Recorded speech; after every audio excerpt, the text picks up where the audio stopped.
going to do a podcast. And and then your team was like, cool. We've got 2 non-detailed people that are just going after it without a plan. You piss excellence, right? Yeah. And I think I do. I think you do. I do too. Hell yeah.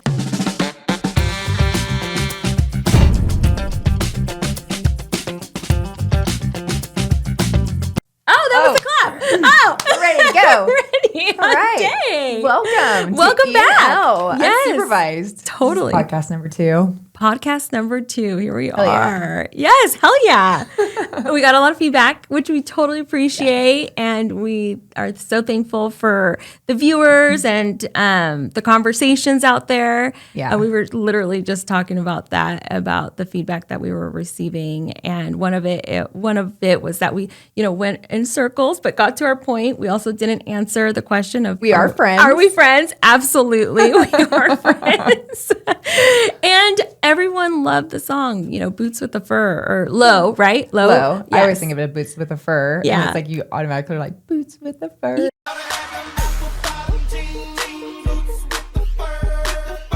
Can't help but not dance to that, right? It's like amazing. My shoulders shrug. So this time we're going to try to be a little bit more structured. We got a little bit of an outline. We'll do our best. We'll do our best, but between Leslie and I, like, spontaneity is our favorite, and we may not stick to it. So we'll see how that goes. But today we're going to be talking about high performers, high performing teams. My favorite. Very cool topic. We love this because I think we believe that we're high performers, and so we always try to find. Our podcast can be about ourselves and how we like to talk about ourselves. Yes. Work on it. We're going to work on that. Absolutely. Yeah. Maybe we'll do a topic on like narcissists, because I'm pretty sure that's a characteristic. Yes. Always finding a way to bring it back to us. Yeah. But high performers, it is one of my favorite topic. I just think back of the days of like when I played sports and, always wanting to be the best and, what it takes to be the best. And, I see even some of these kids now and they're just the work that they put into their craft and just to kind of prepare them for college or whatever it might be. And, I played college softball and, a lot of the work that I did on the side to get to that level and how when I was transitioning out of, collegiate sports was how was I going to put that effort into my work? Yeah. And I remember like towards the end of my softball career, I was like, I am going to work so hard and be as good as I can in every position that I had and just kind of hone in on whatever craft that I was going to build. And I never thought I would get into recruiting, which I always ask that with recruiters, like, how did you get into this, world? And it's always just like a funny story, like, oh, I fell into it. I'm good at talking with people. Right. And I think just that for myself as who I feel like I have performed pretty well in areas is that to always like bring your best and to really hone in on that skill and work really hard. Oh my gosh, you just it just clicked for me. Like absolutely, when you think about sports in itself, like the ultimate objective is to win. Mm-hmm. And I love winning. Yeah, that's what I was just going to say. It's always like a competition, right? Yes. It's like, I think we even, like, you posted something, and I don't even know if Sean realized this, but the comment you made about, we were teasing about, like, posting this podcast. Is how you got more views, or, like, more comments and views? Probably. Like, so we were talking about this on Teams, and going back and forth on when are we going to post this? Is it going to go live? Back and forth. And then all of a sudden, there's a Teams message that comes across saying posted. And my response back was, damn it, because that's exact. And there was no likes or anything like that. Yeah. But it was just kind of funny because that's our relationship. Like, we're super competitive. Mm-hmm. And I think we enjoy being around people that are competitive too. Oh, 100%. Right? And my team that I typically hire have either played sports or competitive, or they love sports. They've got a favorite team. Mm-hmm. They're all about teamwork and have always worked in teams and done really well there. Yeah, absolutely. I just, I think when we think about high performers and high performing teams, and we're going to go into this organizational, how does this affect an organization, as well as individuals. But, the question or actually not the question, but what happens, or I feel like happens, is that we romanticize the idea of being a high performer or high performing teams. And what I mean by that is like organizations like misunderstand what that means sometimes because they either reward obedience or reward like the wins, but they don't know how they win, right? Yeah. Like what does this individual or team, how do they impact that? Is it, because they are setting high standards, or is it because they're cheating to win, right? And that's like an extreme, but like that's what I'm talking about. Like they romanticize the idea of it, but they actually don't want it or they don't understand it, right? Because when you think about high performing and high performers, they're not your status quo. They're going to ask those challenging questions. They're going to make it uncomfortable. They are going to push for better. And we'll get into that a little bit more, but it's just, that concept of like what it means to win and how you get there and what are those characteristics that teams and people bring to that, right? Yes. Do you piss excellence? So we're going to get into that. So can we just talk about I know, shake and bake. And we got to talk about this because honestly, every time we talk about like being better, Leslie does say, do you piss excellence? I was listening to something actually just yesterday. I don't know if anybody's watched the Rise of the 49ers, an AMC special that they have going on right now. I was watching it yesterday.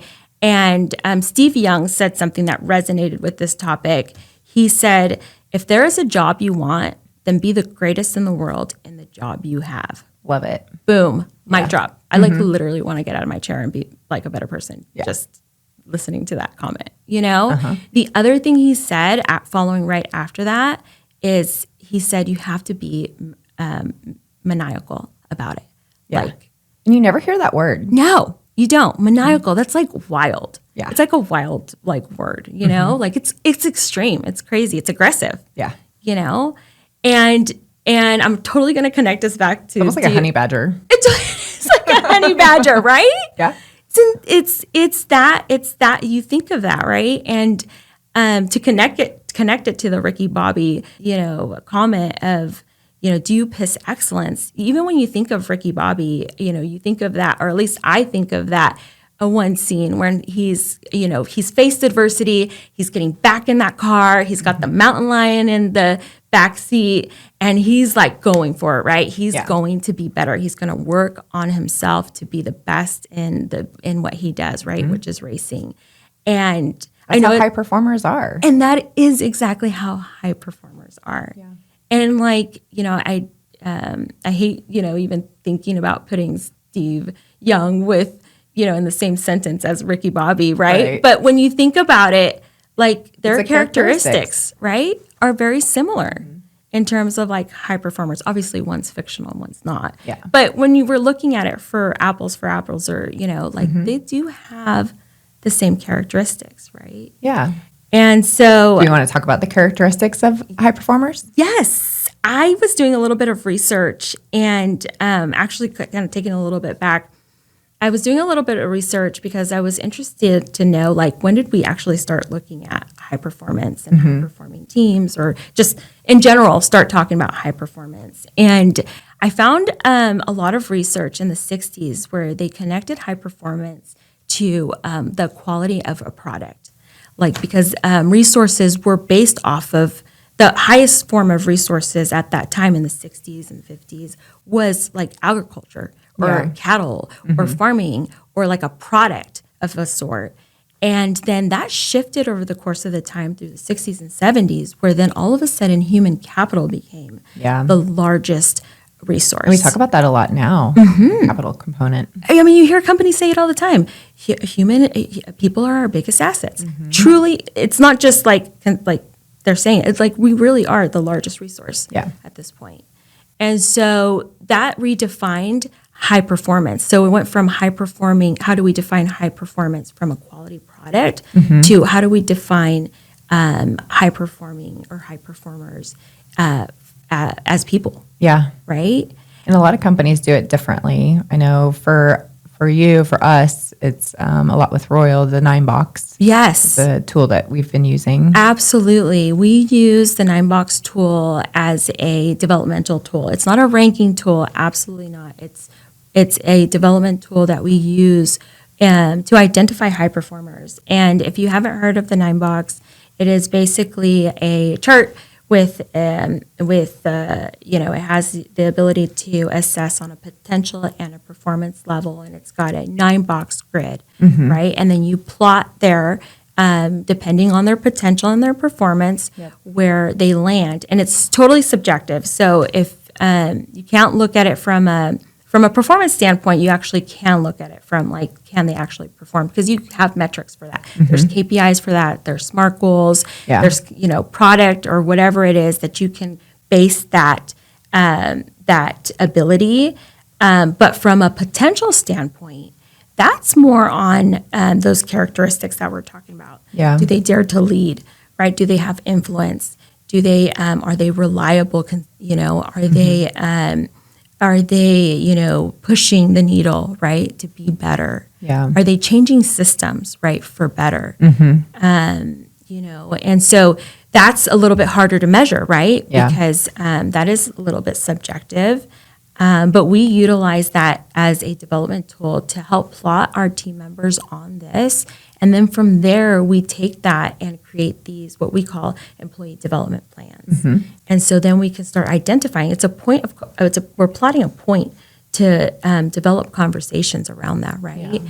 Around that person, so we can help develop these stretch goals for them. Yeah. And I think also too, from a leadership standpoint, is having those conversations with executives and C-suite on those high potentials and who they are and what we're doing to continue to grow their career, I think is good, because that's the output. It's not just something of having this system where you're not necessarily ranking them, but where you're showcasing, are they staying consistent and where they're landing on this 9-box, and what are we doing to develop them? Right. And are we making the right forward traction, right? And then you could also identify any gaps that you may have. Like, what if you're going through a growth spurt, right? All of a sudden you realize, oh shit. How much have we done that recently with the growth that we've had? It's the gaps that you have in the roles and role clarity. How many times have we done that? Oh my gosh, absolutely. Reassessing and getting that role clarity, I'll take that word, roles and responsibilities, but it always goes back down to that if there's some gaps. Absolutely. And so, bringing that, into play, not only for your team, but yourself personally, right? So you can make better decisions or develop plans around there, put actually thought to paper and give someone something to work towards, right? And actually give them that path that they need or desire or are looking to do, right? And then also, like you said, that output for the organization, so they know, hey, this is what we have on our bench, right? So this is where we need to fill in. This is where we need to go externally. This is how we need to do some succession internally. And so it definitely just it's a foundation to more conversations. Yeah. Right? And so that's how we use it. We also do. We've also developed leadership traits within our organization as well, which that helps understand what it means to be a high performer within the organization, which is helpful, right? Yeah. If you don't know what it means for the company, then how are you going to find that, right? Or say that you are one, right? And so knowing what those are within our company has been super helpful. Yeah. And honestly, I feel sometimes it's an underutilized tool we don't use enough, I would be curious if anybody comments from this podcast if there is, certain leadership traits that your company does that you found helpful or successful. We'd love to hear it. Absolutely. They also, if you go and do the research or look back, and I'm sure people know this, there's consistently, even from the time I was telling you about the 60s and the research that they did there in the 70s and all that stuff, it's pretty much stayed consistent in terms of the characteristics that high performers and high performing teams have. Yeah. And I just picked 5 because there's top 5 because there's actually 10 that they speak of mostly. But the first one was conscientiousness and reliability and follow through. And so they're talking about delivering consistency, meeting deadlines without the drama, preparing for meetings, finishing what they start. That's huge, right? There's a lot of people who can start and kick off a project or they love having multiple projects where nothing ever gets done. Oh my gosh, yes. It's like just finish one project. Yeah. Get it done. Get it done. And then notices the details that others miss. They are not perfectionists, right? They're not micromanaging. They're not overworking, right? And so, they really are working in the system, right? And they're consistent. They also are intrinsic in terms of drive and motivation. It's like comes from within, right? And they're totally motivated by progress and mastery of their craft.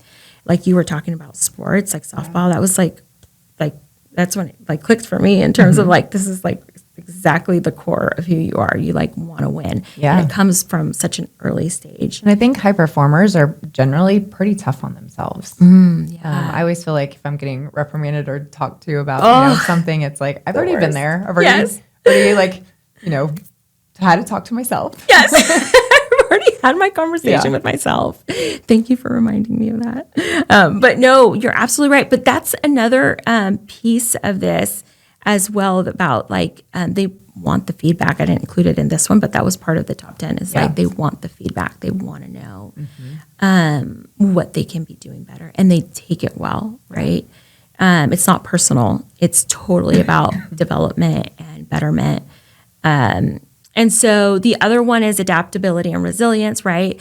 Being able to face adversity, adjusting quickly, like being able to shift, stays calm under pressure. Yeah, resilience for sure. 100%. And I see it a lot with my team, just that resilience, especially in recruiting where, you have a candidate, you're super excited about them, you think they're a great culture fit, and then they turn you down. Ooh. And it's like you got to start over. And it's like you hit that wall and you just get back up. And I think that's a competitive high performer. Oh my gosh, absolutely. Being able to dust yourself off after like you feel like you've slam dunked that role and then it just so many times falls short.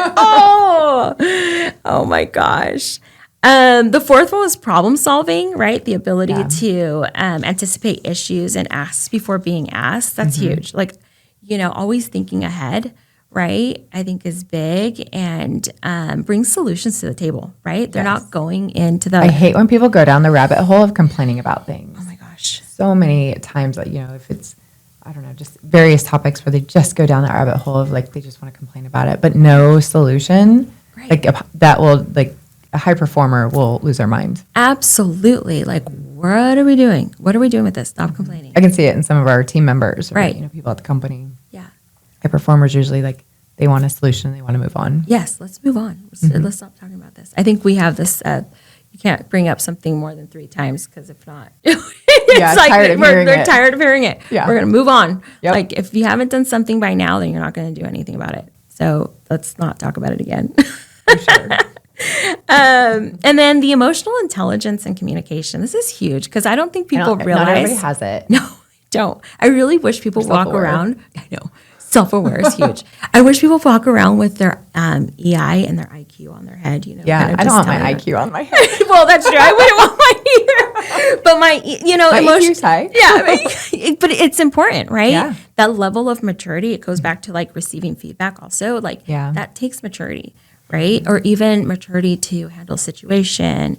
And all of those different things that comes with it. Being respectful, can read a room. Oof. Yeah. How many times have you walked in and somebody walks in and they're like, cannot. I almost feel it. Yeah, you do. It's so bad. Right? It's just so, and then can build trust across different roles. Yes. And I think that comes with that follow through, that level of commitment, that ability to produce, that consistency. So these were the top 5 things that are consistent. And I know the words are different and that kind of stuff, but what I found was it pretty much stayed true to this over the course of the years. So, and it's not going to change. I don't think it's changing. It isn't. But the one thing that I thought was important also to note with these traits, because these traits aren't rare is what I'm basically saying, right? They're not rare, but it's just how they show up, right? and how you bring them to the table and how you consistently do it, right? It's not about being a yo-yo where you're going back and forth and kind of doing it and not and falling short. I'm going to do better next time. No, it's committing to doing better and being better. One of my favorite, since I was in the South, went to school in Alabama, I'm a huge Alabama fan, Roll Tide. But I want to say Nick Saban, he's known as one of the best collegiate recruiters ever. And he has often said that high performers do not like mediocrity and they don't want to work with mediocre performers. And I always think that back with my team, I think of that as we are hiring for Royal is we want high performers. And, you know, you can have high performers in different roles. They're not always in leadership roles, but where they're doing their job, they're doing it well, they're part of that team, and they, you know, the end result, they want the same. And so I think that's really important. So it kind of goes into, you know, when we're hiring and looking at talent, you know, some of the questions that we ask to try and figure out, you know, is this a high performer? I mean, you can look at some of the social media, you can get references, recommendations, but, you know, it's a lot about how the conversation goes in those interviews. And oftentimes we have more than one interview, which I think a lot of companies do. You have kind of your first, you do a lot of the selling of the company, especially if it's somebody that you're out poaching. Yeah. But, you know, the questions that you ask, like what, you know, if they can really describe some of the characteristics that you mentioned, is really where we focus on, and, you know, how they fit within the team. You know, you're looking at a culture element, you're looking at a performance element, but we spend a lot of time trying to figure that out. And I think, you know, over these last 6 years that we've been at Royal, I think we've got some really great high performers.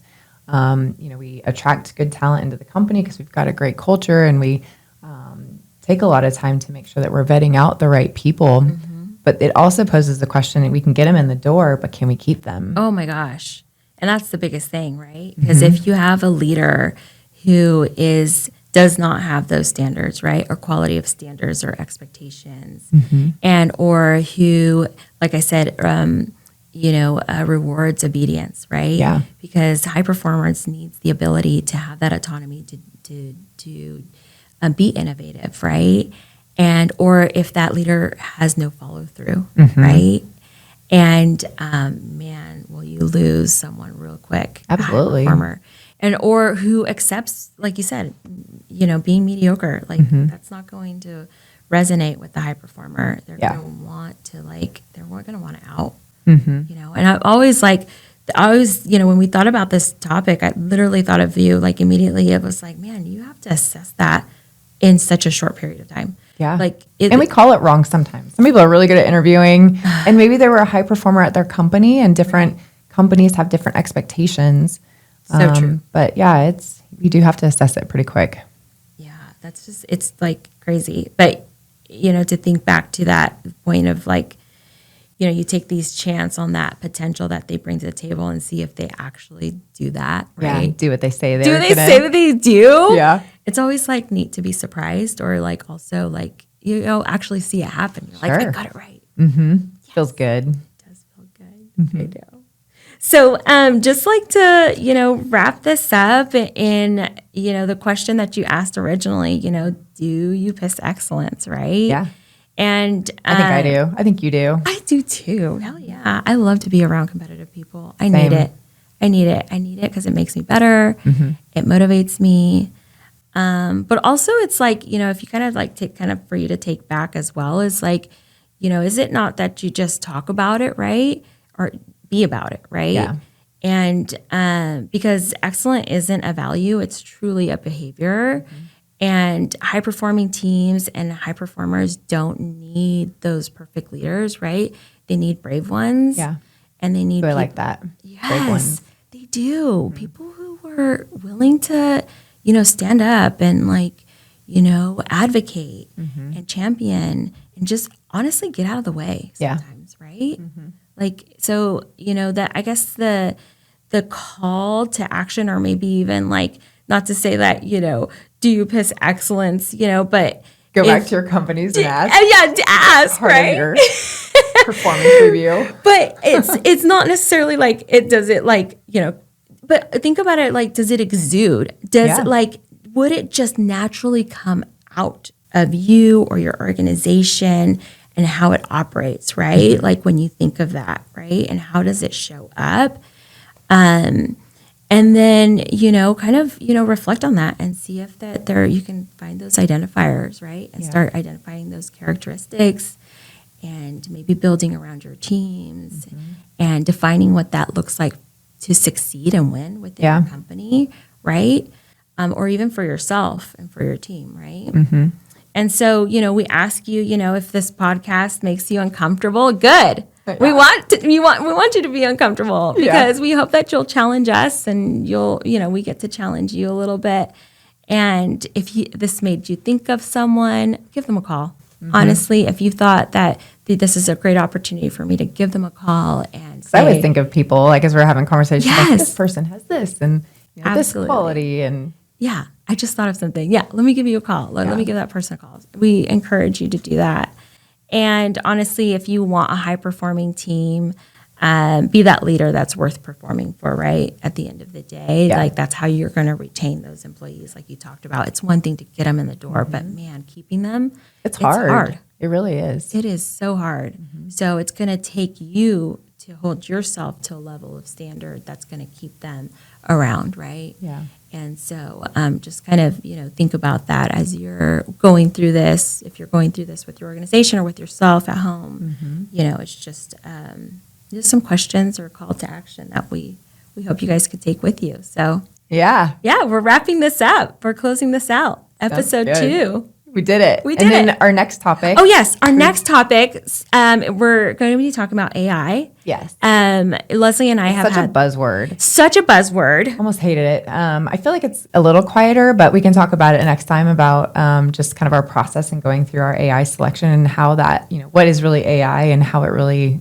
affects our business and streamlines it and makes us more productive. Absolutely. I think it'll be a good topic. Absolutely. It's going to be non-techies talking about tech stuff, which, listen in if you're curious. I know.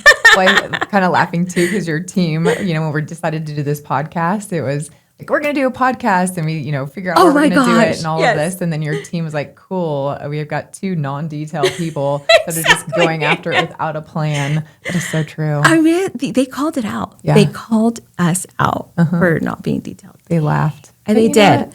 But hey, here we are. We're doing learning it as we go. Absolutely. So stay tuned and thank you for being here. Yeah. Thanks. Yeah. Bye.